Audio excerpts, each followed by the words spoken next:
hoje a gente tem a última sessão de conferências do semestre, que é com o Ricardo Mariano, que é aqui, formado aqui pela casa, mas que estava no Rio Grande do Sul e agora voltou aqui como professor. Então é também uma conferência de boas-vindas aqui com o Ricardo. E ele vai contar para a gente sobre as pesquisas que ele vem fazendo já há muitos anos, né? Ricardo, sobre o sair do Brasil. Eu nem vou falar das minhas, vou falar dos outros. Da dos outros. Mas de todo jeito é um campo que você frequenta já há décadas, não é? Então, Ricardo, muito obrigada por ter aceitado. E de você entrar em Pessoal, boa tarde.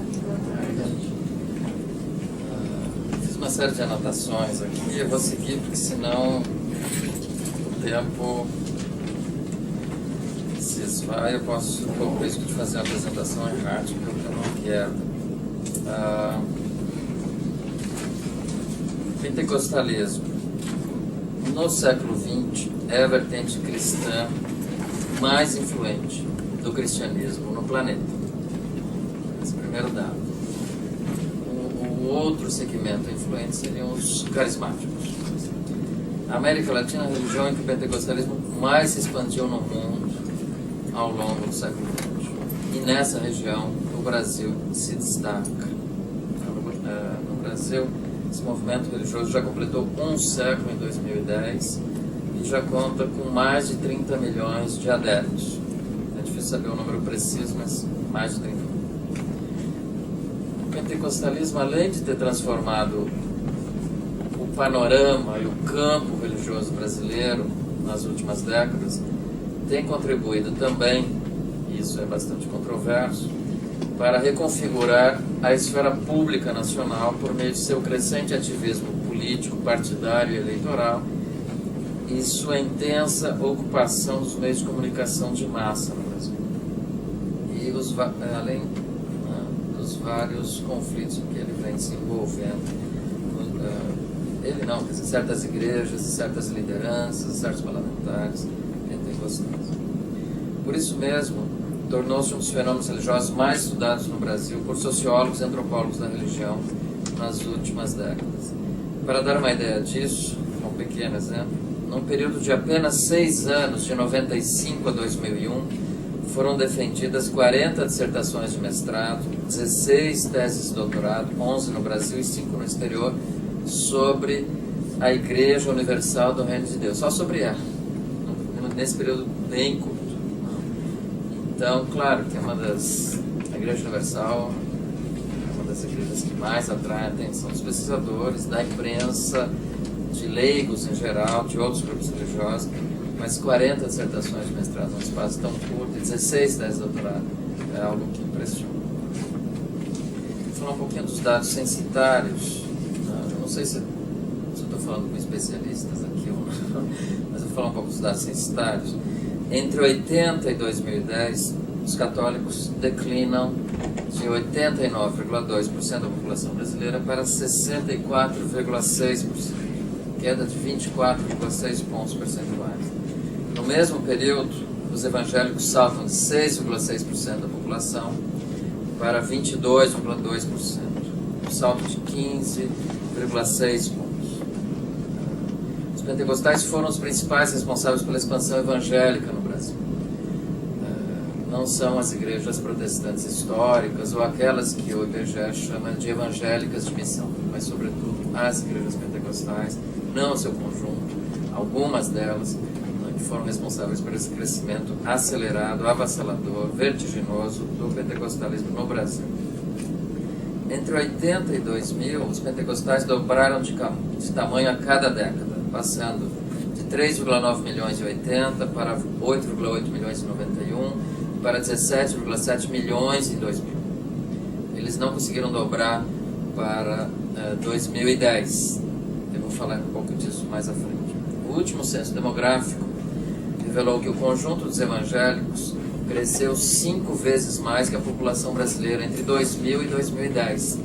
O crescimento evangélico de 61,4% contra 12,3% da população brasileira.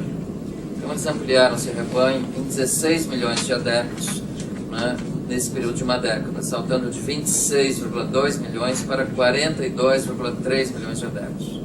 Desses 42,3 milhões, 7,7 eram compostos pelos evangélicos de missão, o que tradicionalmente nós, sociólogos, historiadores, chamamos de protestantes. Tá? Formavam aí 4% da população brasileira. 25,4 milhões eram compostos por pentecostais, somando aí 13,3% da população brasileira. E 9,2 milhões eram os chamados evangélicos não determinados. 4,8% da população brasileira. Houve uma diminuição do ritmo da expansão pentecostal? Houve. Em parte, isso deriva do fato de que os evangélicos não determinados, categoria até o censo anterior numericamente insignificante, pulou para 9,2 milhões de pessoas, chegando a um quinto dos evangélicos brasileiros, 21,8%. O aumento do contingente de evangélicos não filiados a nenhuma igreja evidencia, por um lado, a ampliação da proporção de crentes que preferem manter sua autonomia pessoal frente a instituições e lideranças eclesiásticas. Por outro lado, esse processo de privatização do religioso é um processo que vem ocorrendo no Brasil e fora do Brasil há um certo tempo e que agora também passa a ocorrer de forma mais intensa no meio evangélico. Ou seja, o fenômeno do evangélico não praticante assim, fora, né, das instituições, começa a crescer também. Ele já é, diria, tradicional no luteranismo. Mas, noutros segmentos evangélicos, isso é bastante recente. Os evangélicos têm até uma expressão própria para isso, eles fazem referência aos desigrejados. Então, esse fenômeno, de fato, vem crescendo. Mas o montante dele, a rigor, ninguém sabe. Por outro lado, o crescimento avassalador dos evangélicos não determinados, essa é a expressão do censo, resulta, fundamentalmente, a meu ver, das limitações do próprio censo, que efetua apenas uma pergunta sobre religião. Qual é a sua religião ou culto? Com isso, os recenseados que respondem evangélico, por exemplo, ao recenseador, sem referir-se à sua denominação, são automaticamente classificados na categoria evangélicos não determinados. Mais que isso, os censeadores foram orientados a não indagar qual é a igreja do entrevistado. Por isso, esse foi o principal fator para a desaceleração do crescimento das igrejas pentecostais e evangélicas de missão no último censo. Várias delas, inclusive, apareceram com um decréscimo em números absolutos, incluindo a Congregação Cristã, a própria Igreja Universal do Reino de Deus. No meu ponto de vista, elas estão, de fato, crescendo menos do que cresciam. Mas continuam crescendo, eu acho, avalio. Então, parte considerável desses 9,2 milhões de evangélicos sem filiação denominacional, de fato pertencem, ou seja, são filiados a igrejas, sejam pentecostais, sejam evangélicas de missão. O problema é que também, a rigor, não sabemos o montante. Eu creio que a maioria, mais de 5 milhões aí, dentre esses 9, são de fato filiados a igrejas evangélicas. O problema é que o censo não consegue captar isso só com essa pergunta que ele faz aos recenseados.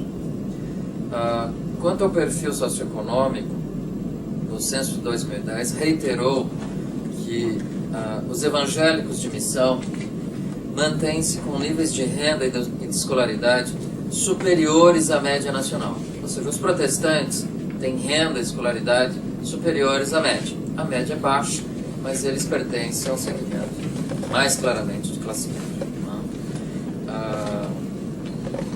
Enquanto os pentecostais permanecem avançando majoritariamente, eu diria até esmagadoramente, na base da pirâmide socioeconômica. Exemplos numéricos disso. 63,7% dos pentecostais acima de 10 anos ganham até um salário mínimo, ou seja, quase 3/4, né, dos pentecostais ganham até um salário mínimo. 28% recebem entre 1 e 3 salários. E 42,3% dos acima de 15 anos têm apenas o ensino fundamental incompleto. Então, renda e escolaridade muito baixas, mais baixas, inclusive, que a média nacional. Então, o pentecostalismo continua, se expande nos estratos econômica e socialmente mais vulneráveis da população brasileira, concentrados nas periferias urbanas das capitais e das áreas metropolitanas e também nas regiões de fronteira agrícola das regiões norte e centro-oeste do Brasil. Bom, isso me leva a falar um pouquinho sobre essa relação entre pentecostalismo e pobreza. A minha fala hoje é mais ou menos um popurrí, a não ser a questão do crescimento pentecostal, em que eu vou navegar mais extensamente na literatura acadêmica. Outros tópicos de pesquisa eu vou falar mais rapidamente, depois podemos discutir além disso quando eu terminar. Pentecostalismo e pobreza. Em sua pesquisa sobre a expansão evangélica em países da América Central e alguns países da América Latina, David Stoll observa que as igrejas pentecostais incentivam a responsabilidade individual, promovem padrões éticos universais e ajudam os pobres a reorganizar a vida, constituindo verdadeiros veículos de sobrevivência nos quais os pobres pegam carona. Veículos de sobrevivência, a expressão é muito forte. Cecília Maris, na sua tese de doutorado, creio que até hoje não traduzida para português, enfatiza também que o pentecostalismo ajuda os fiéis a lidar com a pobreza. Flávio Pierucci e Reginaldo Prandi afirmam que os crentes pentecostais buscam lideranças e instituições religiosas que os ajudem a organizar a própria vida, incapazes que são de fazê-lo por conta própria, em razão de sua baixa renda e escolaridade. Ronaldo de Almeida destaca a importância do associativismo religioso para as camadas mais pobres da população, apontando o papel que as igrejas pentecostais desempenham na formação de redes comunitárias de solidariedade e sociabilidade e na atenuação da vulnerabilidade social desses crentes. Bom, é fato que o pentecostalismo cresce na pobreza, isto é, na base da pirâmide socioeconômica, no Brasil e fora do Brasil. A única exceção que eu conheço é a Coreia do Sul, onde tem crescimento em segmentos de classe média, propriamente dita. Contudo, cabe observar que a pobreza e a privação social não explicam a expansão pentecostal, muito menos o fato de que, no mesmo contexto, certas igrejas decrescem, outras estão estagnadas, enquanto algumas crescem muito, no mesmo contexto social. Pobreza e privação social não criam nem expandem a necessidade de as pessoas pobres, com baixa escolaridade, aderirem especificamente ao pentecostalismo. A meu ver, para compreender por que o pentecostalismo cresce mais entre os estratos pobres e socialmente mais vulneráveis da população do que as religiões concorrentes, cumpre investigar como as igrejas se organizam para atraí-los e convertê-los, o que lhes promete, quanto à sua mensagem religiosa, etc., o que lhes oferece, como se vinculam aos seus interesses materiais e ideais, a seu modo de vida e às suas visões de mundo, que estratégias empregam para recrutá-los e cativá-los ao longo do tempo. Em suma, cabe investigar porque esse movimento religioso é mais eficiente que seus concorrentes no recrutamento de pessoas de baixa renda e de baixa escolaridade. Não dá para aduzir simplesmente que a pobreza os leva a aderir a igrejas pentecostais. Porque senão resta a pergunta também porque nos leva a aderir a uma série de outras religiões. Por que eles saem em massa do catolicismo? Vou falar um pouco das crenças pentecostais. Em vez de simplesmente falar de teologia pentecostal, que também não é minha praia, mas poderia trazer aqui para vocês alguns elementos da teologia pentecostal, não foi meu propósito. Eu peguei uma pesquisa realizada pelo PEW Forum, PEW Forum, sobre religião e política pública. É uma entidade de pesquisa norte-americana que faz pesquisas espetaculares sobre religião, mas não só nos Estados Unidos e em outros países. Essa pesquisa foi realizada em 2006 em 10 países, incluindo o Brasil. Ela revelou, entre uma série de outros dados, o seguinte: no Brasil, 78% dos pentecostais testemunharam cura divina, ou seja, eles viram ou conheceram casos de pessoas que se curaram. 78%. 64% deles receberam revelação divina, ou seja, o próprio Deus lhes revelou algo.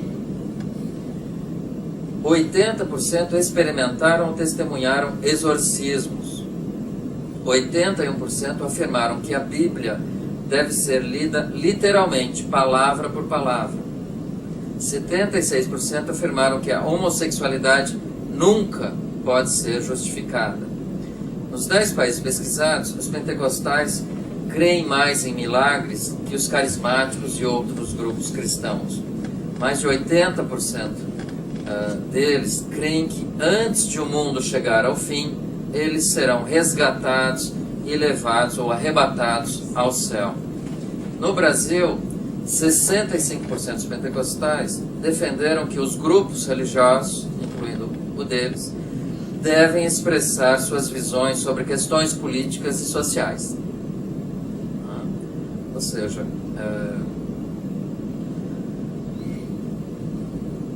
a maioria dos pentecostais acredita que devem, que seus líderes e eles mesmos devem manifestar suas opiniões, seus valores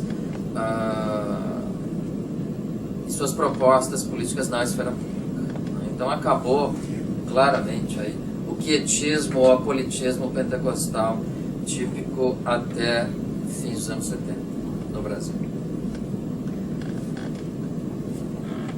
Eu vou falar depois de uma série de mudanças que vão ocorrendo nessa religião, mas nas últimas décadas, as pesquisas sobre pentecostalismo, sobre igrejas pentecostais no Brasil, elas se diversificaram muito. Isso ocorreu também numa série de outras áreas da sociologia, essa diversificação, especialização crescente. Mas eu vou fazer uma menção rápida aqui, como alguns dos temas que estão sendo tratados, que vêm sendo tratados, sobretudo nas últimas 2 décadas. E essas pesquisas, fundamentalmente, são qualitativas. Tá? São pouquíssimas as pesquisas quantitativas realizadas no Brasil na área de sociologia e antropologia da religião. Dá para contar nos dedos. Então, as pesquisas sociológicas sobre o pentecostalismo no Brasil tornaram-se mais setoriais, com escopo empírico, recortando de forma mais circunscrita e especializada seus objetos de investigação.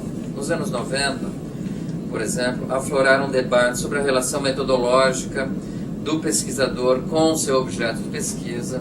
Fundamentalmente, o debate aí foi ensejado por uma provocação efetuada pelo Flávio Perucci, aos pesquisadores religiosos da religião no Brasil. Isso gerou uma verdadeira celeuma aí. E no bojo desse debate, ou ao lado dele, também emergiu um outro debate teórico, também gerado em boa medida pelo Perucci, sobre conceitos e teorias de secularização, dessecularização, desencantamento, reencantamento, ressacralização, etc., do mundo. Né?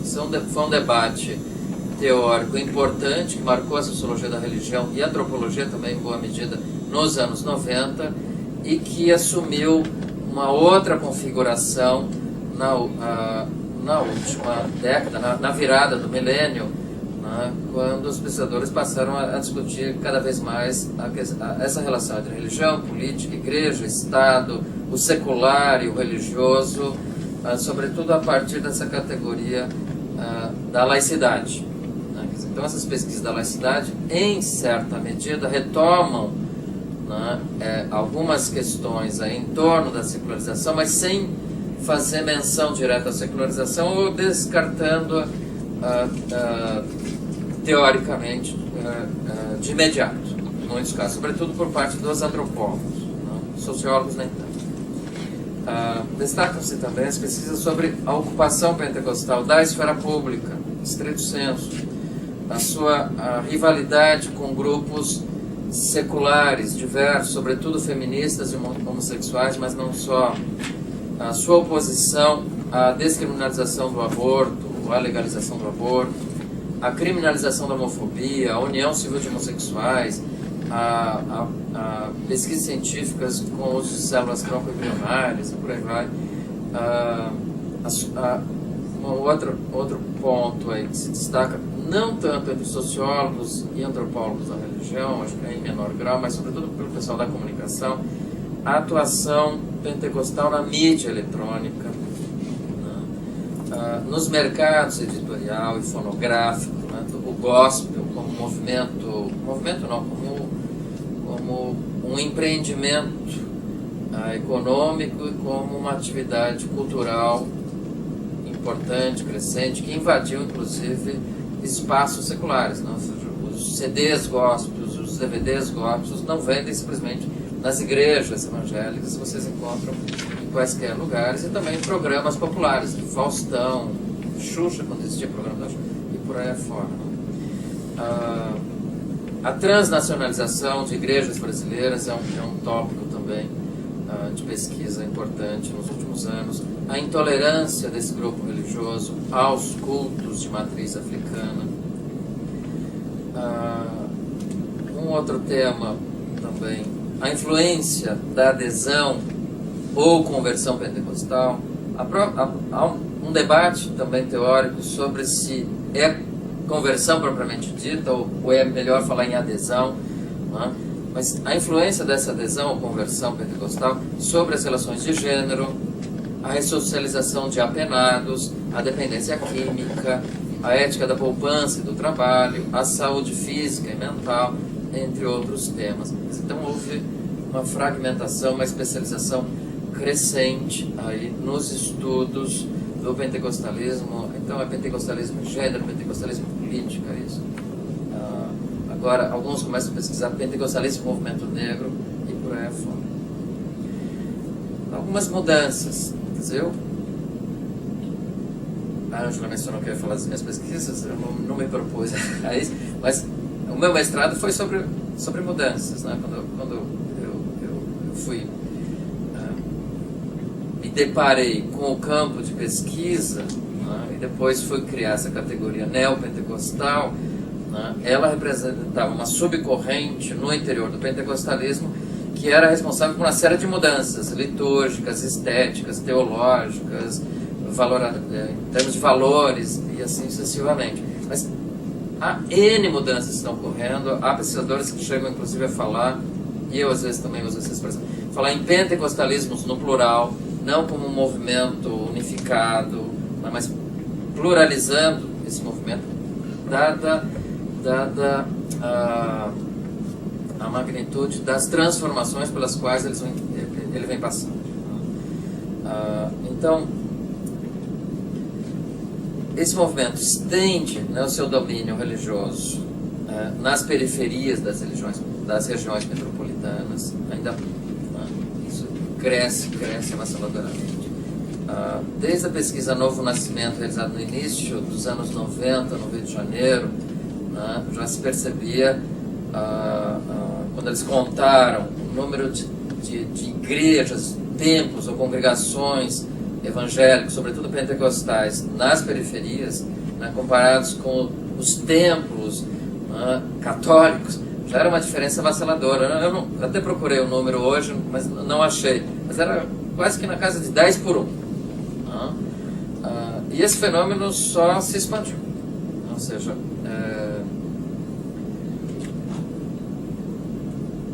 as periferias estão efetivamente tomadas por esse segmento religioso.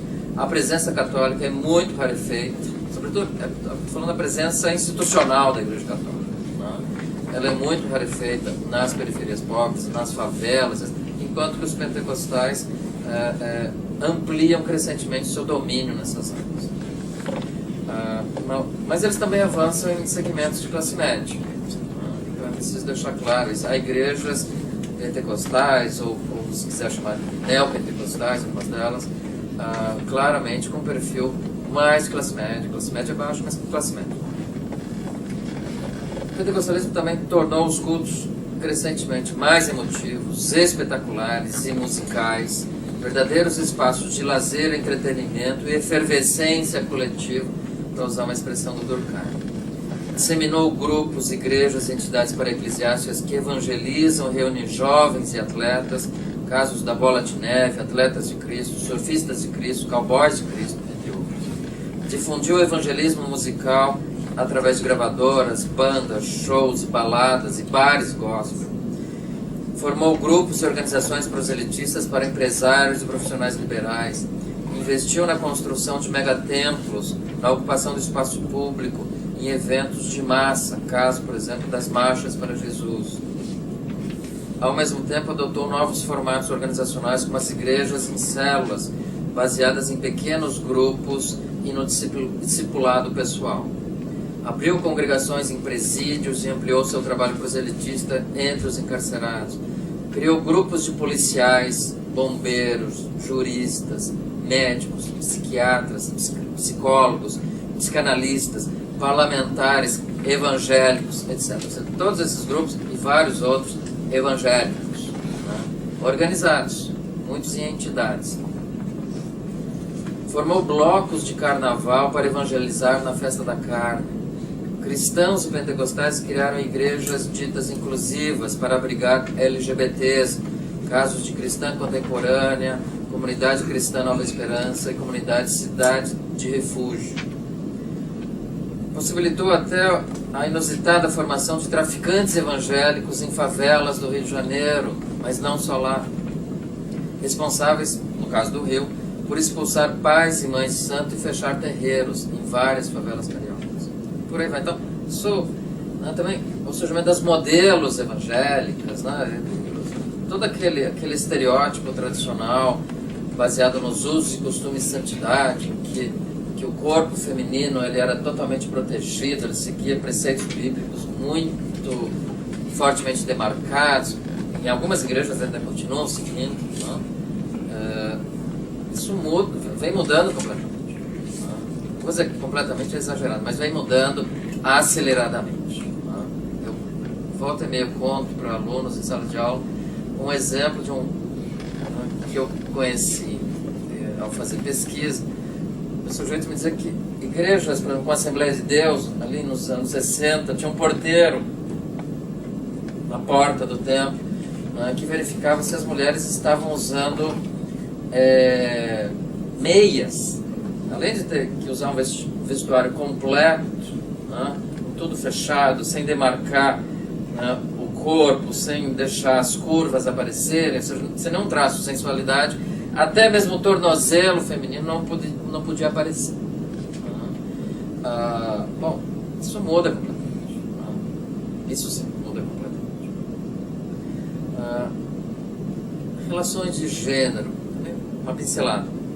Já nos primeiros trabalhos sobre protestantes e pentecostais, alguns pesquisadores como Emílio Villens, Cândido Procópio, afirmaram que os padrões éticos desses grupos religiosos propiciavam maior igualdade de direitos e deveres para ambos os cônjuges, ao condenar a dupla moral sexual até então vigente no Brasil, em que os homens tinham grande liberdade para o adultério, enquanto as mulheres não. O corpo feminino, sobretudo dentro do casamento, né, ele não... As mulheres não tinham o mesmo direito, muito menos, né, de cometer adultério. Além disso, a conversão dos homens ao pentecostalismo, nas últimas décadas, observa Maria das Dores Machado, faz com que eles permaneçam mais tempo em casa, redirecionem seus recursos para as necessidades da família, em vez de gastá-los com bebidas, drogas, bares e prostíbulos, canalizem a sexualidade para o casamento e respeitem mais as esposas. Algumas pesquisadoras avaliam que a adesão ao pentecostalismo resulta em empoderamento feminino.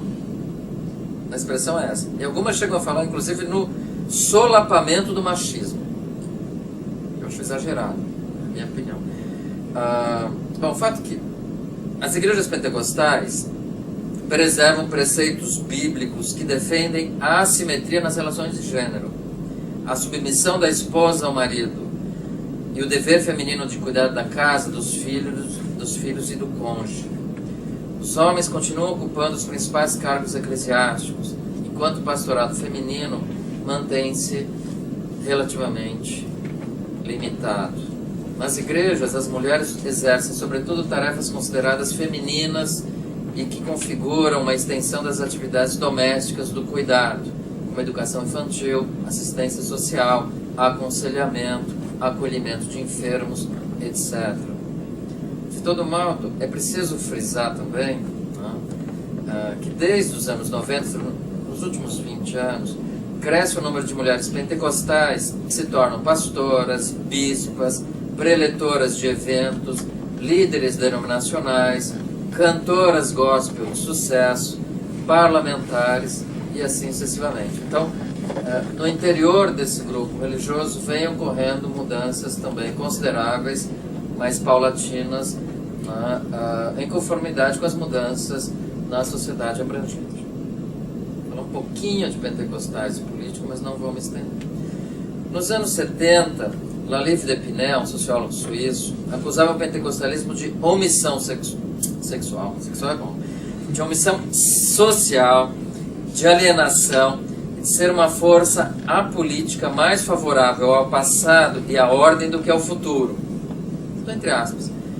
De preservar o tradicional exercício de poder autocrático do sistema oligárquico latino-americano, criando a figura do pastor patrão. A seu ver, o pentecostalismo era conservador e autoritário e nada tinha de modernizador e democratizante.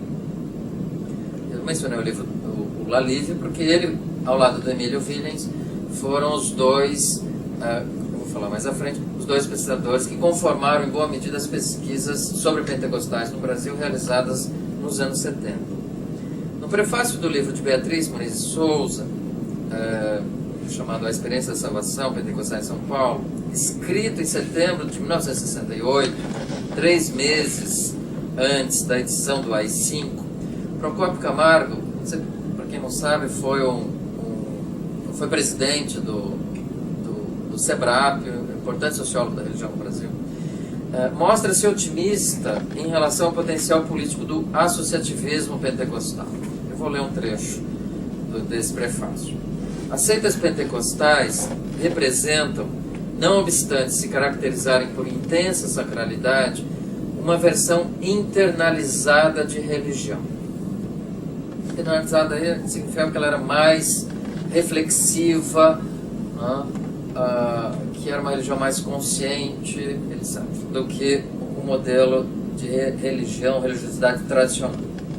Assim, os pentecostais abandonam a passividade da orientação de vida de tipo católico tradicional, adotando forma religiosa que supõe opção pessoal e voluntária, dramático senso de coerência em relação às normas e ao comportamento, participação na liturgia e diminuição da distância social entre o laicato, entre os fiéis, e o clero. Esses traços constituiriam, em germe, potencialmente, as bases formadoras de uma consciência política independente das estruturas tradicionais e capaz de levar a uma atuação intensa. Então, quebrava com o tradicionalismo católico, de um lado, tornava e configurava uma religião em que seus adeptos se abriam para o moderno de forma consciente, voluntária, reflexiva, deliberada. Contudo, 5 anos depois, em 73, com o recrudescimento da repressão militar, Procópio Camargo declara que o pentecostalismo desempenha funções eminentemente conservadoras no plano político e que sua alienação política não dá ensejo para o aparecimento de modalidades contestatórias ao status quo. Em contraste com o ativismo político da vertente católica progressista na época, o pentecostalismo não colaborava para restabelecer a democracia, muito menos para defender os direitos humanos. Então, por contraste com o catolicismo das comunidades eclesiais de base, da teologia da libertação, o pentecostalismo aparecia como eminentemente alienado, alienante e conservador no plano político. Os dados da pesquisa quantitativa Novo Nascimento, realizada no Grande Rio no início dos anos 90, mostraram que os evangélicos que mais participam da comunidade religiosa, que ocupam cargos lá dentro, que exercem liderança ou manifestam os dons do Espírito Santo, são justamente os que mais participam em eleições, partidos, sindicatos, associações de moradoras e obras assistenciais. Ou seja, essa pesquisa, em boa medida, ela colaborou para romper, não foi a pioneira nisso, mas ela colaborou para romper um pouco essa visão estereotipada que existia em relação a esses religiosos, que os associava imediatamente com alienação política, com quietismo político, com apolitismo ou com conservadorismo político. Não? Ou seja, parecia que a adesão pentecostal ela resultava quase que automaticamente numa postura política conservadora ou alienada e alienante de forma automática. Tudo bem, depois podemos discutir se eles estão indo mais à direita, mas estão participando. A questão é que eles estão participando. Já estavam participando no início dos anos 90, na verdade desde pelo menos fins dos anos 70. E essa explosão do ativismo político, sobretudo partidário e eleitoral dos pentecostais, se dá nos anos 80, em particular na Assembleia Nacional Constituinte.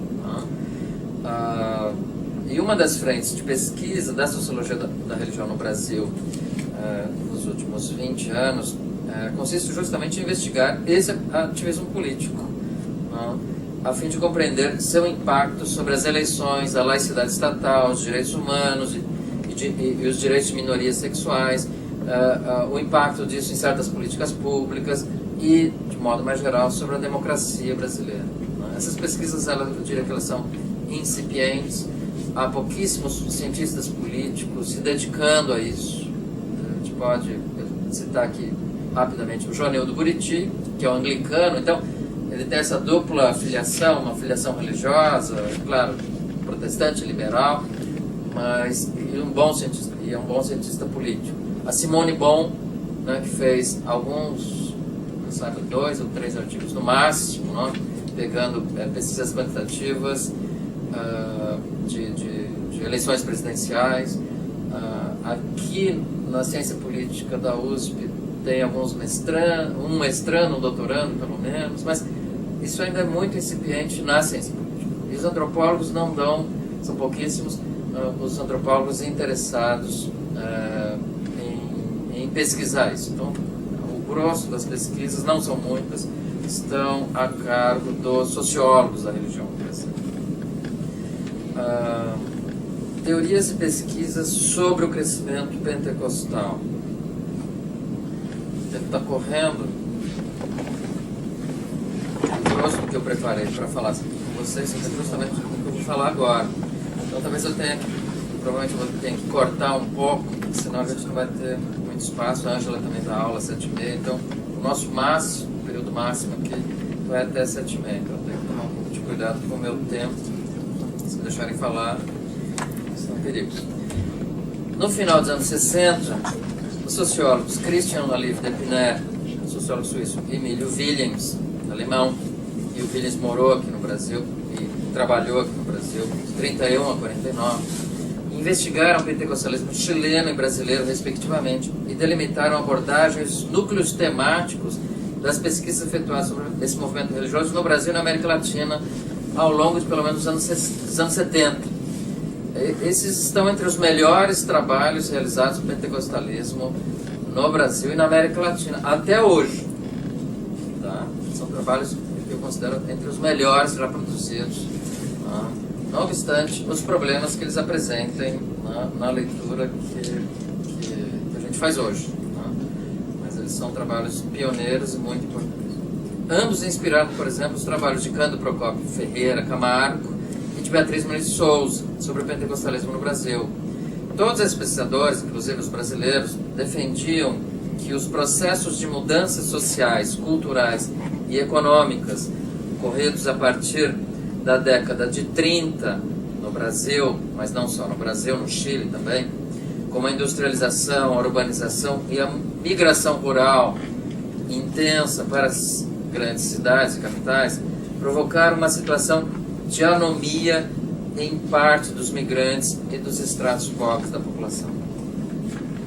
O enfoque aqui, tem dois enfoques simultâneos aqui. Um associado à teoria sociológica da modernização e outro à teoria funcionalista. Esses dois enfoques eles são muito fortes nesses trabalhos efetuados em fins dos anos 60 e ao longo da década de 70. Mas as próprias críticas a esses trabalhos já emergem na segunda metade dos anos 70. Em seus trabalhos, esses pesquisadores mencionados, a expansão pentecostal aparece como resposta à anomia, por recriar modalidades de relações primárias pré-existentes na sociedade tradicional, por firmar laços de solidariedade entre os irmãos de fé, por incentivar o auxílio mútuo, por promover a participação do fiel nos cultos e por reorientar religiosa e moralmente sua conduta. Valores, visão de mundo e preceitos bíblicos pentecostais e suas comunidades religiosas sectárias seriam, segundo Williams, Camargo e Souza, funcionais em relação às normas de ação da sociedade capitalista emergente e eficazes para ajustá-los ou integrá-los à vida urbana nas metrópoles. Na perspectiva funcionalista, os problemas sociais causados pela modernização econômica e pelas transformações socioculturais favorecem a prédica e estimulam a expansão das igrejas pentecostais. Estimulam porque essas igrejas atuariam como mecanismos de integração de contingentes populacionais vitimados por tais processos macroestruturais. A modernização, assim, criaria determinadas demandas sociais. Demandas por sentido, por identidade, por segurança psicológica e emocional, por comunidade, por relações comunitárias, por relações de sociabilidade primárias, etc. Essas demandas estão sendo criadas pela própria modernização. Tal perspectiva trata a expansão pentecostal como variável dependente. Apesar disso, é preciso ser justo, digamos assim. Essa perspectiva não deixa de oferecer também explicações baseadas em fatores internos ao campo religioso, apontando a acolhida comunitária, as funções terapêutica e nomizadora, a capacidade comunicacional, a flexibilidade organizacional dessa religião. Ao mesmo tempo, cabe observar, ela analisa também o pentecostalismo como variável independente quando o percebe como potencial ou real agente promotor, mesmo que coadjuvante, de mudança favorável ou desfavorável à modernização e à democracia. No livro do Emílio Williams, que até hoje não foi traduzido, Os Seguidores da Nova Fé, mudança cultural e ascensão do protestantismo no Brasil e no Chile, ele afirma que a industrialização e a urbanização acarretam a crise do sistema oligárquico e da cultura tradicional, desenraizam as massas de origem rural e promovem a democratização da sociedade, fenômenos modernizantes que, por sua vez, favorecem a apostasia religiosa, a aceitação social e a expansão do pentecostalismo. Um pouquinho. Villens defende também a ideia de que a continuidade cultural entre catolicismo popular e pentecostalismo, continuidade cultural, não obstante todas as diferenças entre catolicismo popular e pentecostalismo, né, ele dizia, há uma continuidade, eu concordo com ele. Por quê? Ambas religiões compartilham crenças e experiências místicas, possessões, milagres, espíritos do mal, feitiçaria, demônios, etc. Essa continuidade cultural teria favorecido a prédica, né, a evangelização pentecostal. Villens considera que o pentecostalismo favorece a modernização sociocultural e democratiza o acesso ao sagrado e à hierarquia eclesiástica, destacando a primazia dos leigos nas seitas pentecostais em oposição à tradição clerical católica. Isso é discutível. Não vou discutir aqui, mas é discutível. Né? Você tem um... Não vou discutir.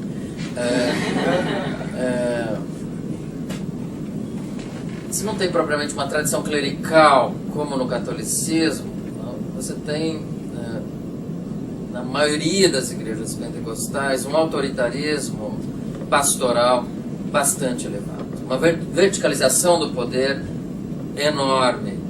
Não é à toa que pipocou crescentemente, nas últimas décadas, esses títulos de apóstolos, bispos, muitos títulos auto-intitulados de uma série de dirigentes pentecostais para demarcar a magnitude do seu poder pastoral, da sua liderança denominacional e assim sucessivamente. E mesmo no caso da Assembleia de Deus, o líder de um ministério funciona claramente como uma espécie de um bispo, quase como se ele tivesse uma diocese própria ali. Então, o problema é que eles pegam o protestantismo histórico e aduzem do protestantismo histórico uma série de coisas e as aplicam no pentecostalismo, e trabalham sempre com a ideia de que o pentecostalismo, portanto, é mais democratizante, porque o protestantismo contraposto ao catolicismo teria uma estrutura organizacional mais democrática.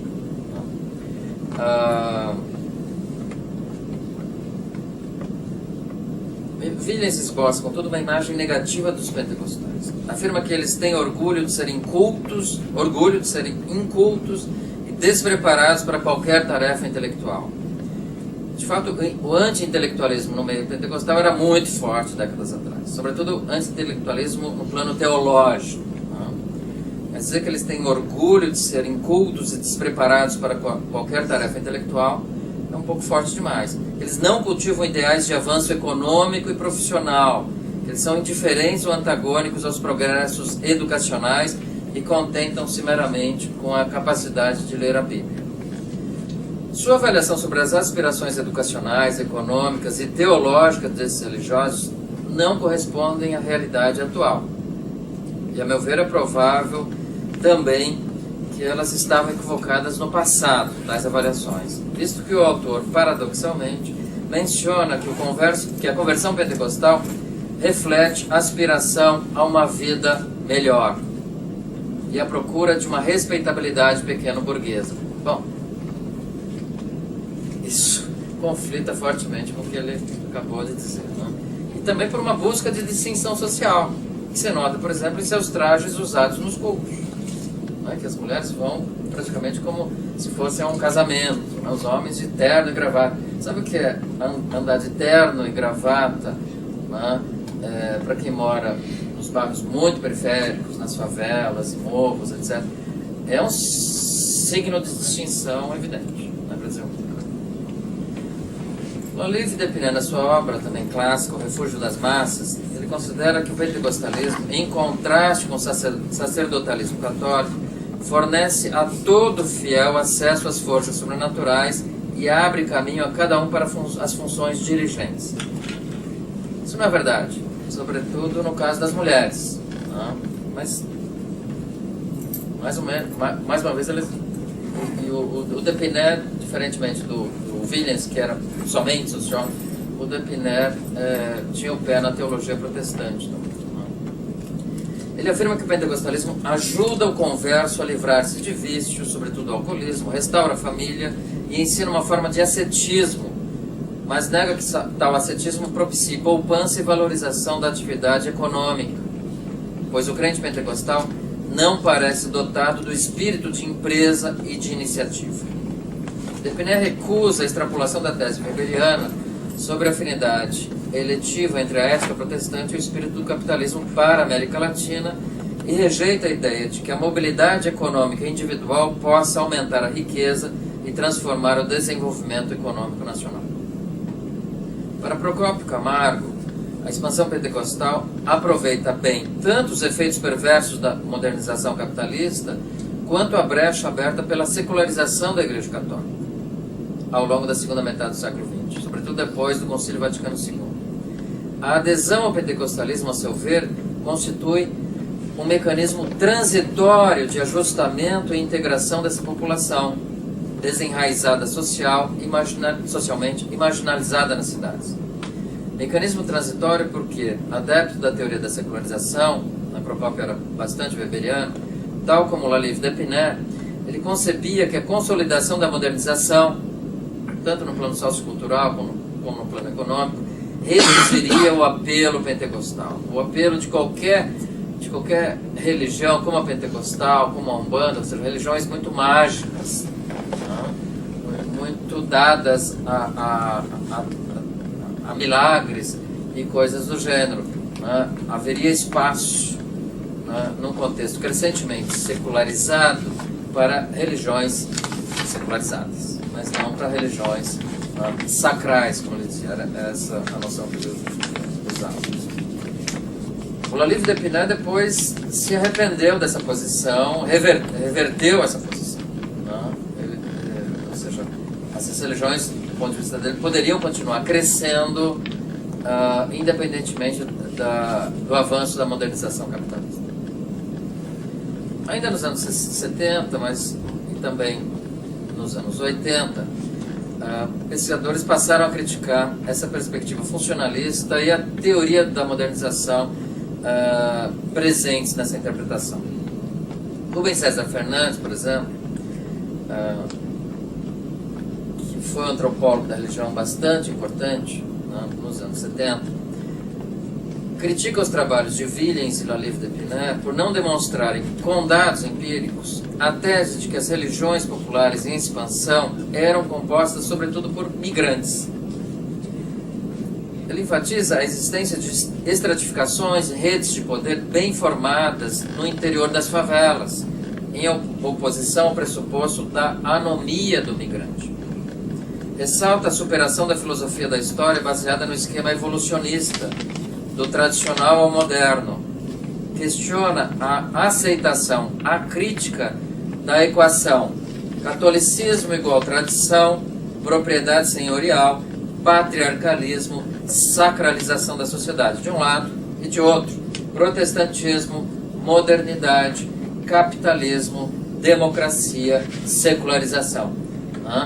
E era exatamente assim que essa literatura via esses grupos religiosos. No caso do Williams e do Lolive D'Épinay, sobretudo as igrejas protestantes. Elas eram sempre modernizantes, secularizantes, democratizantes, liberais, etc. Elas promoveriam enormemente a nossa educação e por aí. Quanto ao pentecostalismo, eles eram um pouco mais reticentes. Mesmo assim, tendiam a associá-lo, em alguma medida, sobretudo o Williams, à modernização também. O Lolive D'Épinay é mais crítico nesse sentido. Mas o recorte teórico de sua perspectiva, né, se prende a essa questão da modernização. Até que ponto o pentecostalismo favorece ou não a modernização? Rubem Alves critica tanto a abordagem funcionalista, que percebe anomia e regressão, que só percebe, aliás, anomia e regressão fora da integração funcional na esfera desenvolvida, quanto sua filosofia da história, que vê na modernização, industrialização e secularização processos inevitáveis e desejáveis. John Page se opõe à tese que associa migração rural-urbana, anomia, choque cultural e ruptura da comunidade pessoal à expansão pentecostal. Mostra que grande parte dos migrantes, membros de 4 congregações da Igreja Brasil para Cristo, moradores da Zona Norte do Rio de Janeiro, além de seguir redes de parentesco e amizade, a fim de receber auxílio de familiares e amigos para encontrar casa e emprego, já possuía ampla experiência urbana antes de chegar no Rio de Janeiro, tendo vivido em uma ou mais cidades de pequeno e médio porte, né, antes de ir à periferia carioca. Da mesma forma, Andrew Sheffield, em pesquisa conduzida em Belém do Pará, meados da década de 90, conclui que a migração rural-urbana não explica a afiliação pentecostal, já que a maior parte de seus informantes, 75,1%, dos quais eram migrantes, aderiu ao pentecostalismo antes de migrar para a capital do Pará. Então, as pesquisas anteriores davam de barato que o migrante, né, era o sujeito tipicamente ideal a se converter, porque fatidicamente nesse trajeto rural-urbano ele cairia em estado de anomia, marginalização, privação social, e era isso que o induzia, né, a aderir a uma igreja pentecostal.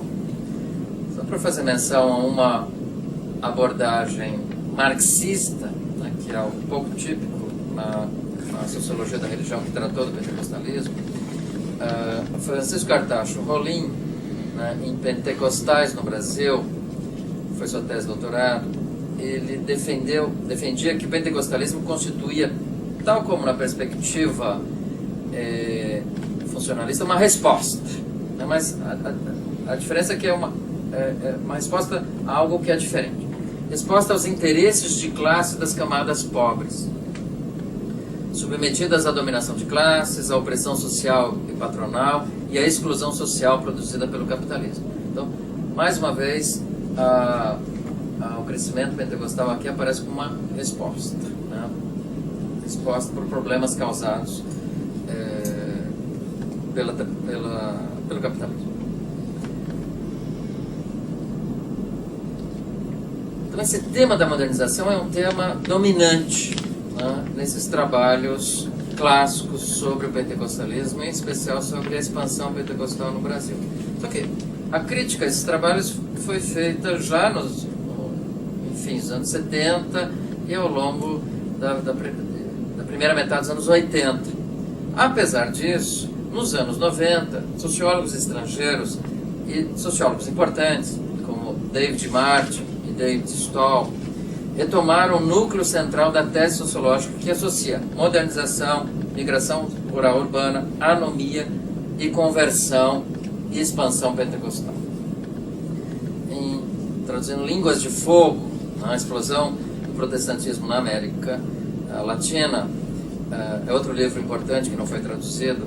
O sociólogo inglês David Martin afirma que a América Latina estaria passando por uma reforma protestante, cujas implicações sociais, econômicas e políticas seriam semelhantes às ocorridas na Europa do século XVI e XVII.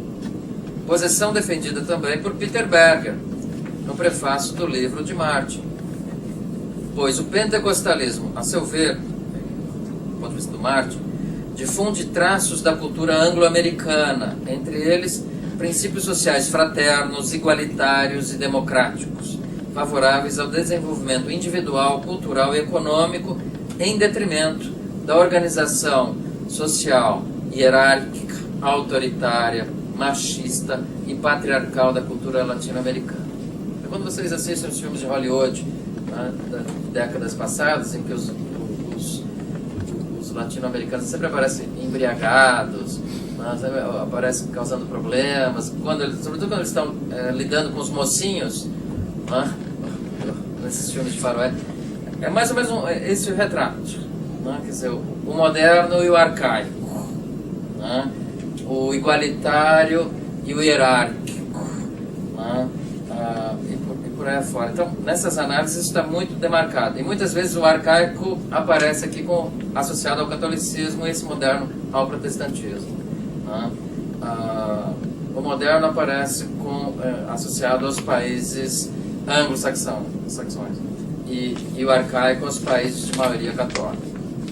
Por isso, o avanço pentecostal teria o potencial de transformar a moral individual, a cultura, a política e a economia latino-americana.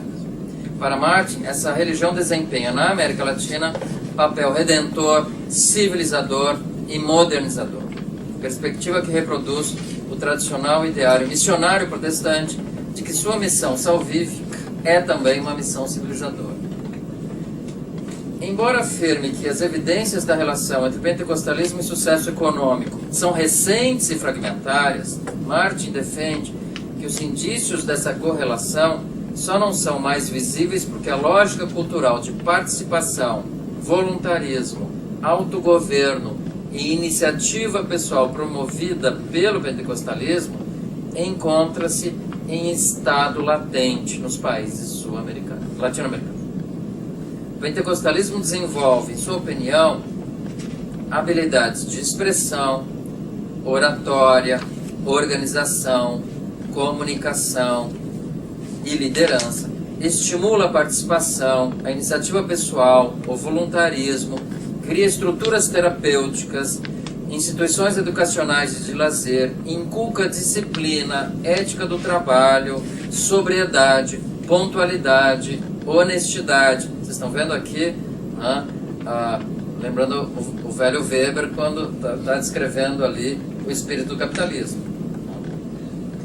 Parcimônia, rejeita o álcool, o machismo e a promiscuidade masculina, promove a autoestima, o sentido de valor pessoal, constrói redes protetoras de auxílio mútuo. Ou seja, eu condensei aqui todos os argumentos possíveis e imagináveis que o Martin dá para mostrar como essa religião é modernizadora. O potencial, portanto, que existe e que é fomentado por ela, que ainda está em estado latente, como ele diz, para o desenvolvimento econômico do Brasil e de outros países latino-americanos, à medida que essa religião cresce, avança. O pentecostalismo reforçaria o avanço da modernidade ao promover valores, habilidades e virtudes individuais consentâneos ao fortalecimento da democracia e da racionalidade econômica capitalista. Tal como David Martin, Virginia Garrett Burnet considera que a expansão pentecostal constitui uma reforma protestante no sentido mais literal da palavra. Trata-se de uma reforma religiosa, social e política da América Latina, contemporânea, portadora e disseminadora dos mesmos efeitos modernizantes gerados e difundidos pelas seitas do protestantismo ascético anglo-saxão a partir do século XVI.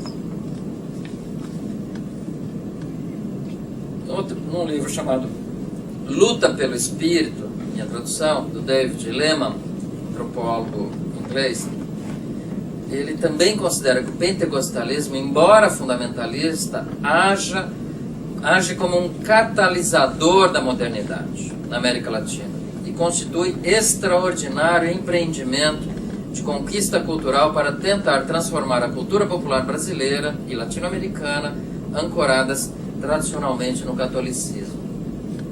Em suma, as principais pesquisas e reflexões sobre a expansão evangélica, em particular pentecostal, retomam a velha preocupação intelectual acerca da superação do Brasil arcaico, autoritário, subdesenvolvido e socialmente iníquo. As teorias sociológicas sobre a expansão pentecostal formuladas entre os anos 60 e 90, com algumas exceções, como mencionei, compartilham os pressupostos da teoria sociológica da modernização, formulada inicialmente nos Estados Unidos, no pós-guerra, e que dominou o debate macro-sociológico das últimas 6 décadas em todo o mundo, segundo Sérgio Costa. Ao mesmo tempo, tais teorias inserem-se na tradição do pensamento social brasileiro, na verdade, desde o fim do século XIX, mas mais ainda particularmente a partir dos anos 30, por exemplo, em trabalhos como Raízes do Brasil, Sérgio Buarque de Holanda. Essa tradição convoca Max Weber para explicar o atraso da sociedade brasileira e, ao mesmo tempo, para reivindicar a ruptura com o nosso passado e nossas tradições, sobretudo com a herança do patrimonialismo ibérico, como passo necessário para a conclusão dos processos de mudança social que levam ao moderno. E procura contrapor nossa herança cultural ibérica e católica à cultura nórdica protestante, sempre ressaltando as desvantagens da primeira e os obstáculos que ela impõe à modernização e à democracia. Tal perspectiva teórica faz coro também à propaganda ideológica de que o progresso, ou o desenvolvimento técnico e industrial, era monopólio das nações protestantes.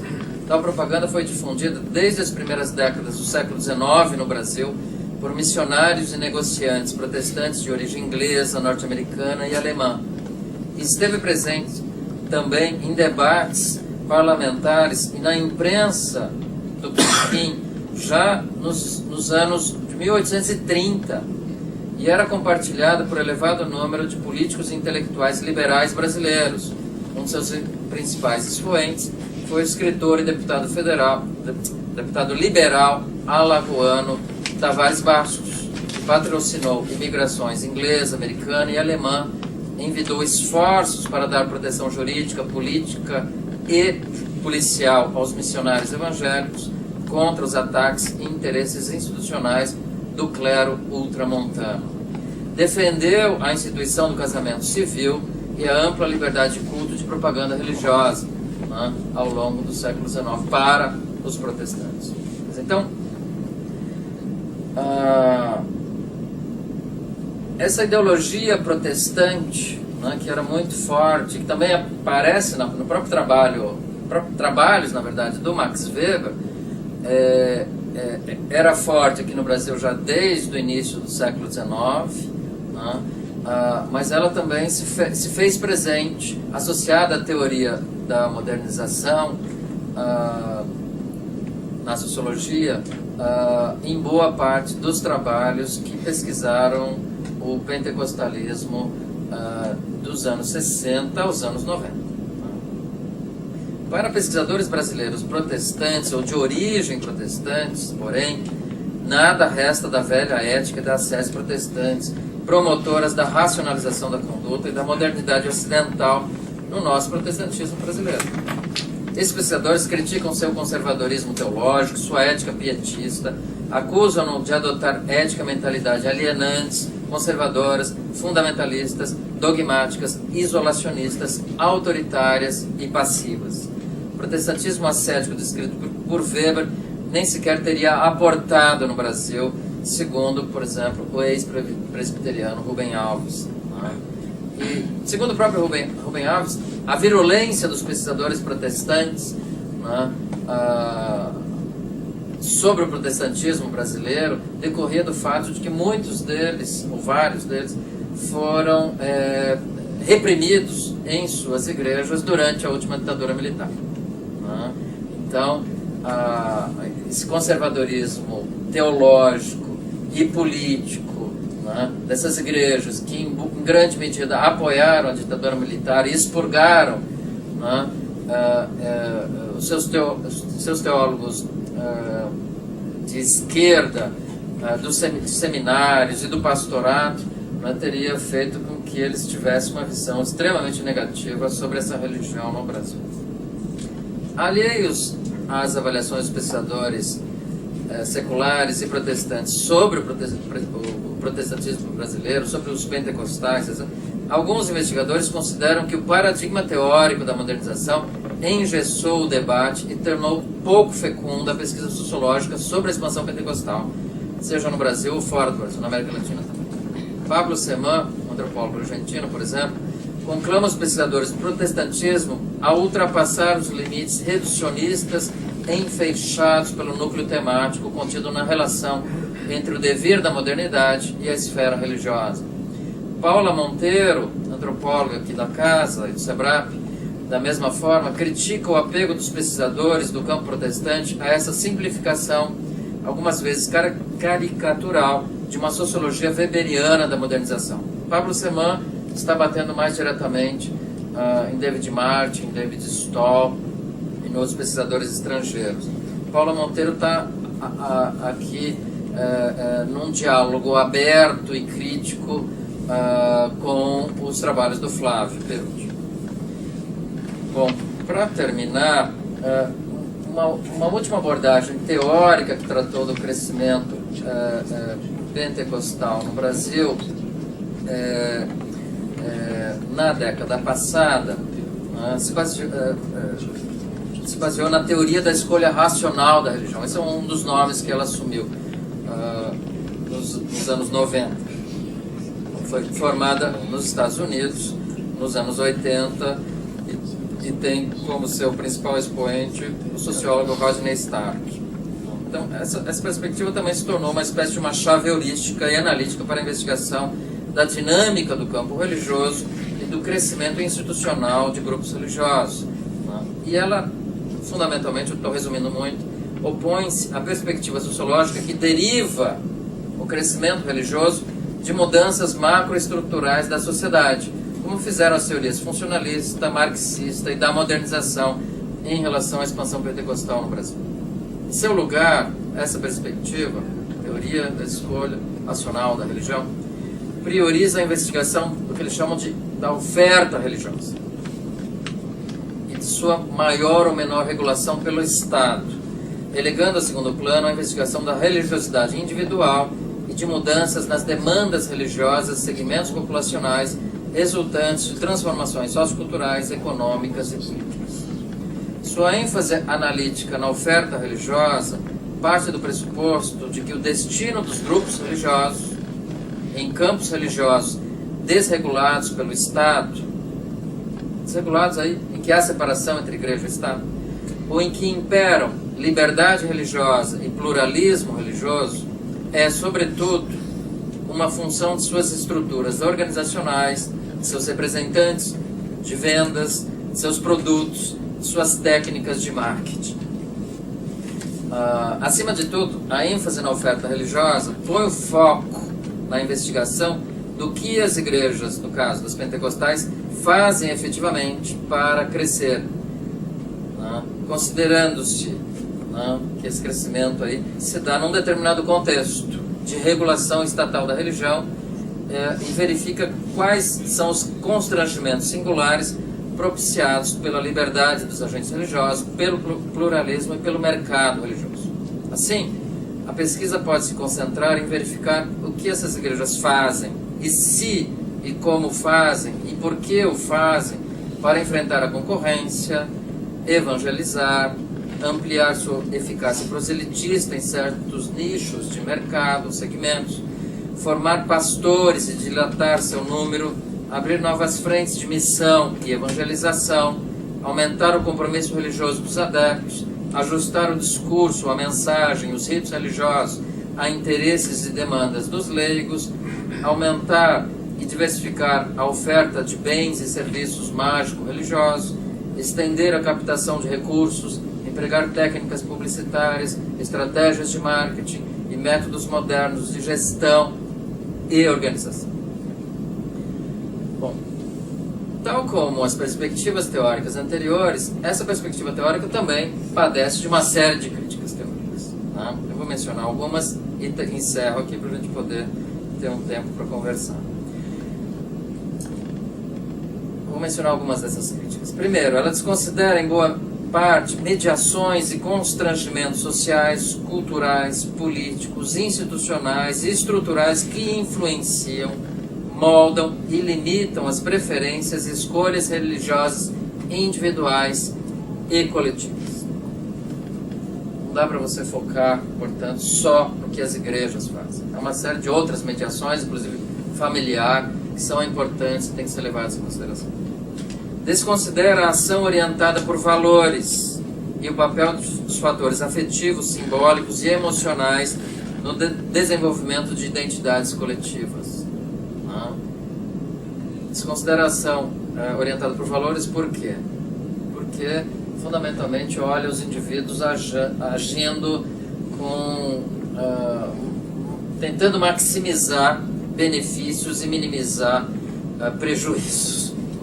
Ou seja, um racionalismo maximalista ao extremo, em que, na prática, a gente não encontra, em boa medida, nas ações humanas, incluindo as ações de religiosos. Não quer dizer que se deva deixar de lado a racionalidade das nossas ações.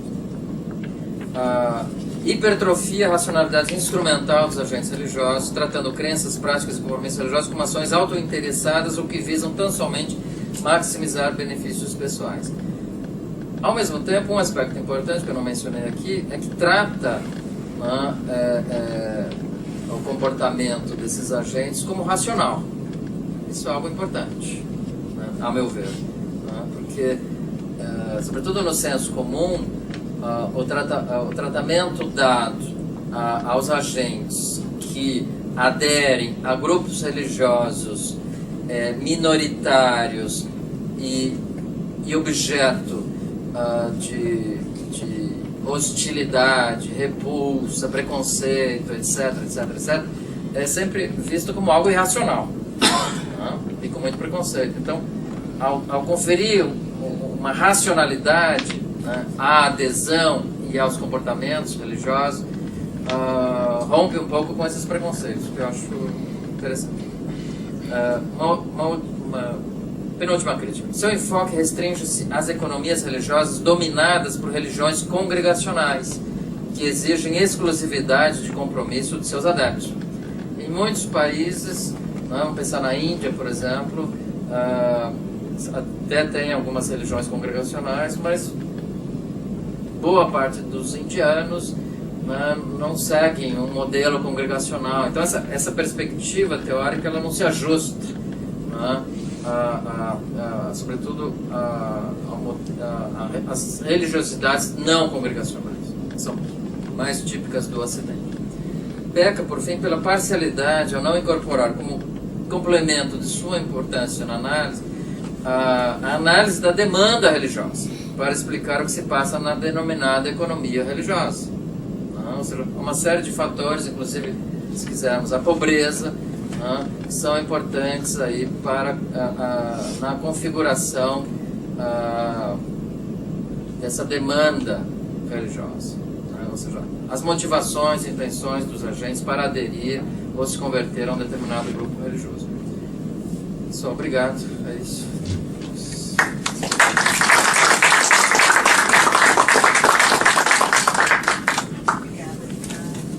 Posso fazer uma pergunta? Seu trabalho está à disposição? Eu mandei um e-mail pedindo, porque está no cartaz, está escrito que pode pedir de antemão um texto. Eu fiz isso, mas não... Esse texto eu montei simplesmente para falar aqui hoje, mas, por exemplo, dados dos censos demográficos. Eu tenho um artigo que eu publiquei no fim do ano passado, ou no começo desse ano, na revista Debates do NER. Então, e saíram também alguns livros, pelo menos 2 livros que eu conheço, sobre os dados do censo demográfico do IBGE. Eu tenho um artigo que você pode pegá-lo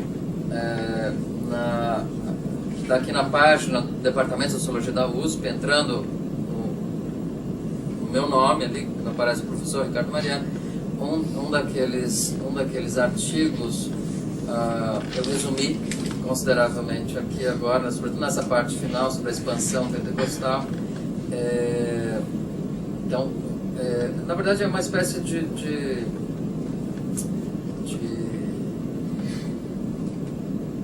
eu esqueci a expressão adequada aqui agora, mas é um balanço bibliográfico. É um balanço bibliográfico sobre esse tema. Então ele se encontra também Com essas referências todas. com essas referências Isso me todas. interessa. E outras. Tá? Aqui eu tive que resumir muito, porque eu já extrapolei o tempo. Questões? Você fez teologia onde? Não, eu não fiz teologia. Não. Não. Eu sou um bom ateu, eu não sou teólogo. Eu sou só um sociólogo. As pessoas tentam entender as razões pelas quais eu fui pesquisar, porque apareceu a oportunidade durante a graduação de trabalhar com sociólogos da religião aqui na USP. Eu trabalhei com os 3 sociólogos da religião, o Reginaldo, o Flávio e o Lisas Negrão, e acabei direcionando, por conta disso, as minhas pesquisas nessa sub-área da sociologia. O pessoal se aquece ali. Vou pedir para você falar um pouquinho do que você não falou das contas, né? Que é a sua própria perspectiva. Como é que você se situa nesse debate? Você foi mapeando aí as diferentes linhas de interpretação, as limitações de cada uma delas, né? E nós vamos todos ouvindo você, porque o pessoal diz que os outros não têm razão, né? Mas, então, qual é daí você pode resumir assim rapidamente para a gente qual é a sua abordagem e como é que você se posiciona nesse debate? Olha, tem uma série de aspectos nesses trabalhos, na verdade desde os anos 60, final dos anos 60 em diante, que são extremamente importantes até hoje para tentar compreender o avanço pentecostal. Né? No meu doutorado, eu pesquisei esse tema de forma mais aberta, mas eu não tinha condições de fazer uma pesquisa quantitativa, que eu acho que seria importante para conferir maior densidade à pesquisa. Eu acabei me apoiando nessa teoria da escolha racional da religião. Então, me apoiando criticamente em relação a ela se opõe à teoria da secularização, e eu tenho uma relação mais ou menos ambígua com a teoria da secularização. Primeiro, historicamente, seculariza. Tá? O mundo vem secularizando, mas não ocorre de forma linear, de forma crescente. É fruto de uma luta, né, política com outros grupos, com liberais, republicanos, socialistas, né, com feministas, homossexuais, educadores, sociólogos, cientistas, etc, etc, etc, que a gente tem que levar em conta. Então, mas eu trabalhei com a teoria da escolha racional da religião. E o meu interesse aí era focar analisar o contexto histórico de desregulação estatal da religião que ocorre com o advento da República, nessa separação entre igreja e Estado. Mas, claro, sobretudo até meados do século XX, essa desregulação, na prática, ela não ocorreu. A Igreja Católica continuou com uma série de privilégios, detendo um poder social, um poder religioso, mas também um poder político, depois um lobby político extremamente poderoso, que inviabilizava em uma boa medida a formação de um pluralismo de fato competitivo, algo que só começa a se consolidar efetivamente na segunda metade do século XX e particularmente a partir dos anos 80, em que é o momento, aliás, em que a Igreja Católica reconhece o avanço do pluralismo religioso e parte até mesmo para estudar o pluralismo religioso. A Igreja Católica promove uma série de pesquisas feitas por pesquisadores seculares e religiosos sobre o pluralismo religioso no Brasil no começo dos anos 90. Publica alguns desses livros, 3 livrinhos sobre pluralismo religioso, e a partir desse momento reconhece que isso é inevitável, veio para ficar e que ela precisa se mexer. No primeiro momento ela diz, a CNBB diz, né, alguns representantes da CNBB, que era uma conspiração da CIA, o crescimento pentecostal constituía uma conspiração da CIA para promover o crescimento de seitas alienantes na América Latina e na América Central. Você tinha aquelas lutas de sandinistas na Nicarágua, etc. Então essa era uma perspectiva bastante de esquerda também, mas da esquerda católica. E depois a Igreja Católica percebe que, bom, esse pluralismo, e portanto pluralismo acompanhado com competição religiosa, concorrência religiosa, a formação de um mercado religioso propriamente nesses termos, vieram para ficar. Então eu me sinto um pouco assim, sou herdeiro de tudo, né? Tem uma contribuição também para a compreensão um pouco desses fenômenos, mas é impossível você ficar restrito a uma dessas posições. Os funcionalistas deram sua contribuição, os, entre aspas, modernistas deram sua contribuição, os marxistas, acho que pouco, pelo menos deram uma contribuição para compreender o escatolicismo da teologia da libertação, acho, né, no Brasil, mas não sobre o pentecostalismo. E esse pessoal da teoria da escolha racional da religião, ele é muito pequeno no Brasil, né? Essa é uma perspectiva que não ficou mais circunscrita à sociologia e não ganhou espaço na antropologia da religião. Os estudos sobre religião no Brasil são dominados, do meu ponto de vista, pelos antropólogos. Eles são em número muito maior que sociólogos. O núcleo duro da sociologia da religião saiu aqui da USP, sobretudo de São Paulo. Você vai encontrar a USP, a PUC, mas aqui você tem um papel importante do Bastide, depois do Douglas Teixeira Monteiro, depois daqueles 3 sociólogos da religião que eu mencionei, o Lísias, o Reginaldo e o Flávio. A área quase morreu, recentemente abriram uma vaga, estou eu aqui como representante da área, mas somos poucos sociólogos da religião no Brasil. O grosso é composto por antropólogos. Eu não respondi para valer o que a Angela perguntou. Eu venho para enriquecer sobre esse debate porque eu sinto alguns erros graves nesse debate que eu não sei se eu tenho condições para melhorar, mas eu vou falar assim mesmo.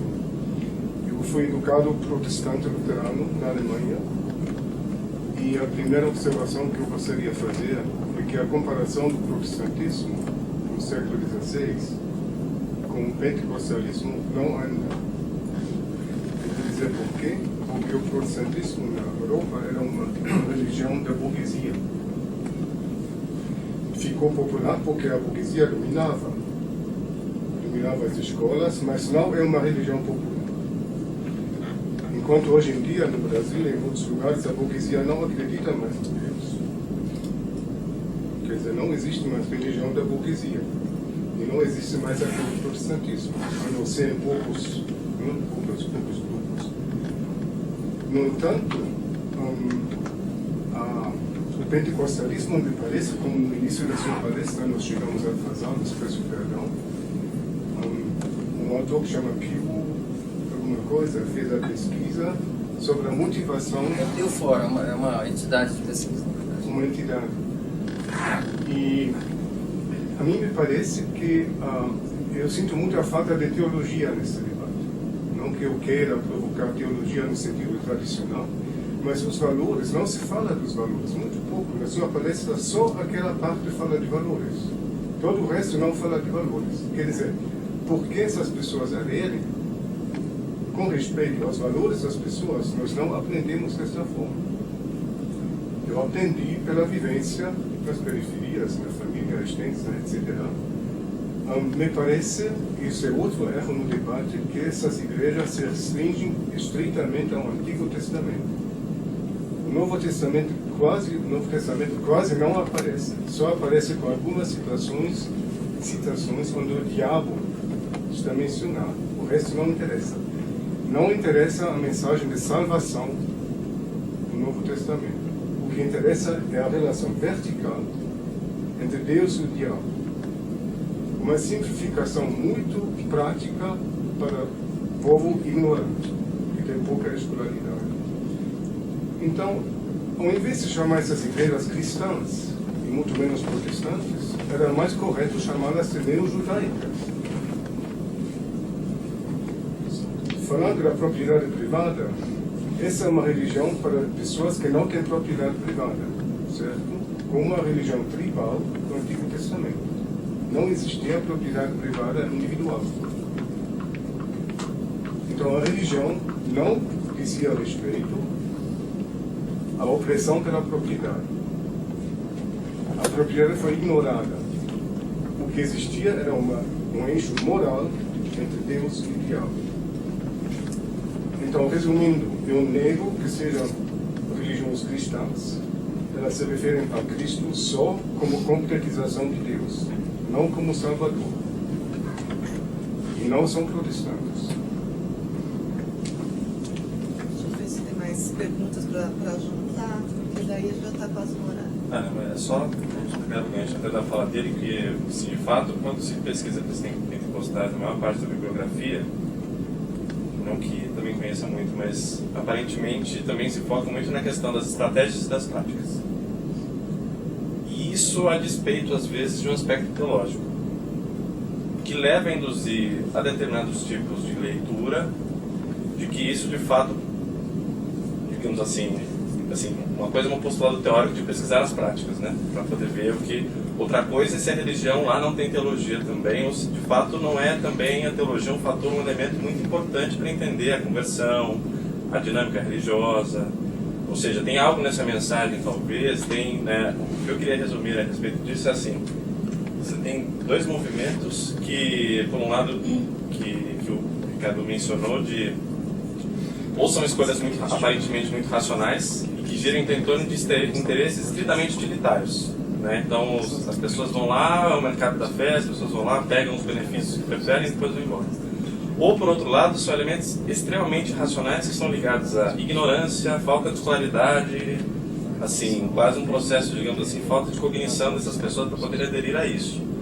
E nós temos então essa situação que se pende para os dois lados. E eu queria só um comentário do Ricardo, na medida do possível, de talvez, por exemplo, a capacidade adaptativa do pentecostalismo, assim, como teologia ou como crença.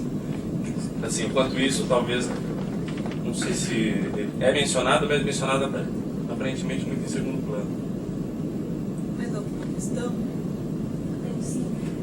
Eu faço pesquisa com os rappers quilombolas, lá no quilombo do Campinho da Independência, no sul do Rio de Janeiro, né? E quando eu comecei a pesquisa, eu nem sabia que eles se autodenominam evangélicos, né? E as duas igrejas que tem dentro da comunidade quilombola é uma igreja batista e uma igreja e Assembleia de Deus e a igrejinha católica, são os três juntos, né? Ao mesmo tempo, bem na entrada também tem como eu posso dizer, eles fazem questão de deixar uma casa onde havia candomblé com as janelas bem fechadas e lacradas, mostrando que eles extirparam esta magia do local, né? Esse espaço mágico. Isso não acontece só lá, nos outros quilombos que tem ao longo da rodovia e também algumas comunidades indígenas e caiçaras, a gente vê mais ou menos a mesma coisa. A minha pergunta está sendo assim, de que modo essas igrejas, já que a gente está usando esse termo da ignorância, ou que não está sendo pensado do aspecto teológico, que fariam com que os adeptos aderissem à questão da religião, o que eu tenho observado em campo é que a igreja entra no aspecto formador, ao invés da educação. É exatamente os espaços onde a escola só vai até a 4ª série, é onde essas igrejas acabam entrando de um jeito muito forte, no sentido positivo de formação política, de organização comunitária, associações, todos os aspectos funcionais que ele mencionou, mas também, principalmente, formador de instrumental, porque eles tocam instrumentos, eles cantam, isso eles aprenderam dentro da igreja, e são excelentes cantores, né? Então, o que eu queria, se eu pudesse comentar, esse aspecto formador da religião no lugar da educação, né? E aí, como fica complicado chegar no aspecto que é a minha reflexão, no aspecto teológico. né? Porque até a discussão que eles propõem, ela é sempre muito... Eu sou guerreiro porque eu tenho uma missão. Tem a missão que eu sou guerreiro, e a porta estreita, eu ando pela porta estreita, e assim o negócio roda em si, né? Então, como isso realmente se esvazia. Obrigada. Eu concordo inteiramente com o senhor que essa comparação entre o protestantismo da Reforma e o pentecostalismo ela é bastante imprópria. Né? Eu acho que também.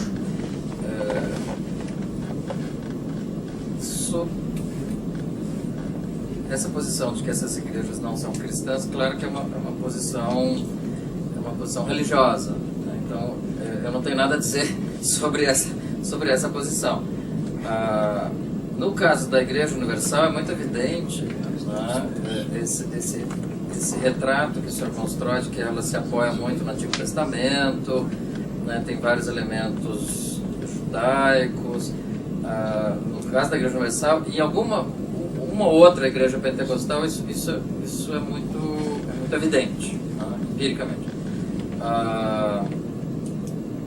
Eu acho que o conhecimento teológico, né, ele é bem-vindo para ajudar as análises sociológicas e antropológicas sobre esses grupos religiosos.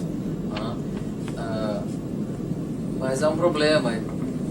Muitos dos nossos pesquisadores que são teólogos, né, inclusive pastores até, eles constroem relatos ou pesquisas muito enviesados. Enviesados. Não conheço essa palavra. Tendenciosos. Né? Tendenciosos do ponto de vista religioso. Né? Então, por exemplo, os protestantes, os pesquisadores protestantes que escrevem sobre o pentecostalismo, nem sempre, mas com uma frequência muito grande, sustentam certos preconceitos. Né? Pega aqui um pesquisador que era muito respeitado na Universidade Metodista, o Mendonça. Então, os escritos dele sobre a Igreja Universal, sobre os pentecostais em geral, os neopentecostais em particular, eram extremamente preconceituosos. Então, isso tem um problema. Mas a comparação, de fato, eu concordo com o senhor, que ela é extremamente problemática entre os protestantes da Reforma e os pentecostais. Eu mesmo, quando fui fazer o meu mestrado, né, que resultou depois na pesquisa sobre os neopentecostais, eu encontrava uma influência teórica weberiana enorme na literatura até então existente sobre o pentecostalismo no Brasil e na América Latina, e que era muito distante do que ocorria de fato nas igrejas pentecostais. Né? Então essa literatura estava muito marcada por aquilo que o Weber havia dito sobre as seitas protestantes dos Estados Unidos e sobre a ética protestante, né, na sua obra. E isso era problemático porque havia muitas distâncias consideráveis, né, do que o Weber disse, escreveu sobre em relação ao que ocorria e ocorre de fato nas igrejas pentecostais. Então a comparação é equivocada. A teologia pode ajudar, eu concordo inteiramente. O Weber era um profundo conhecedor de teologia cristã, protestante, islâmica e por aí afora. Deu uma obra extremamente rica. Mas a maioria dos pesquisadores não dispõe desse conhecimento. E aqueles que dispõem, muitas vezes constroem um trabalho muito preconceituoso aqui no Brasil.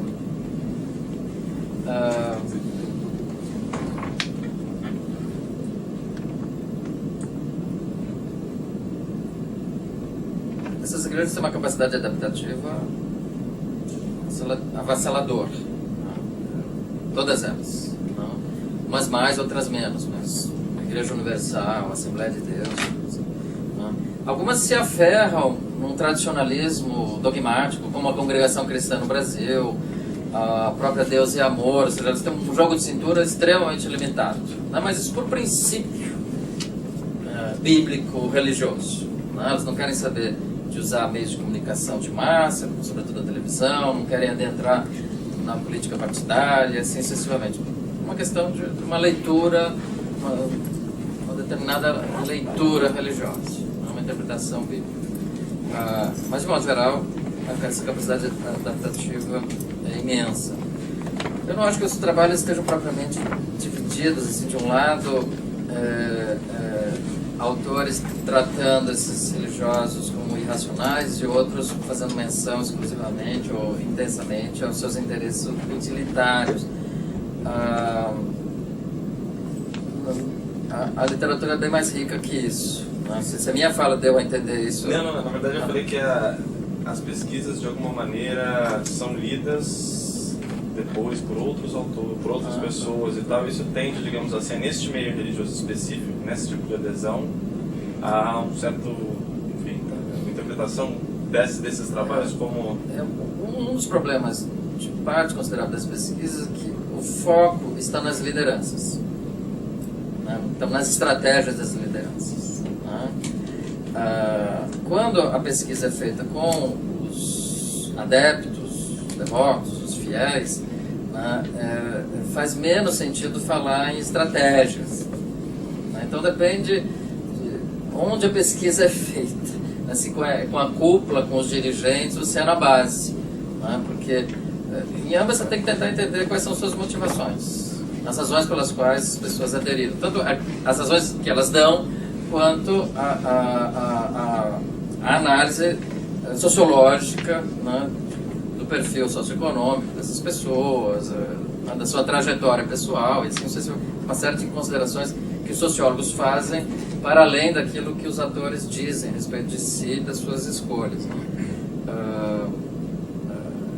E é importante, acho que esse aspecto que você menciona da especificidade da mensagem teológica das distintas igrejas pentecostais ou evangélicas tem que ser levado em consideração pelo pesquisador na análise, né, das singularidades de cada igreja, né? Então, há uma dificuldade de você plasmar tudo na noção pentecostal, evangélica, mas é inevitável, né? Todo pesquisador em algum momento precisa fazer isso, substantivar de alguma forma, porque senão ele não consegue escrever sobre nada, né? Mas, como eu disse, essa fragmentação, essa especialização, as mudanças que vêm ocorrendo no campo evangélico brasileiro são de tal monta que as classificações que dispomos para tentar apreender as especificidades, as singularidades de cada grupo, elas estão todas completamente defasadas. Eu participei da formulação dessas classificações, mas elas estão muito defasadas. Você vem tendo uma crescente pentecostalização do protestantismo. Há algumas igrejas, poucas, que também passam por um processo de protestantização, uma busca de maior erudição teológica, etc.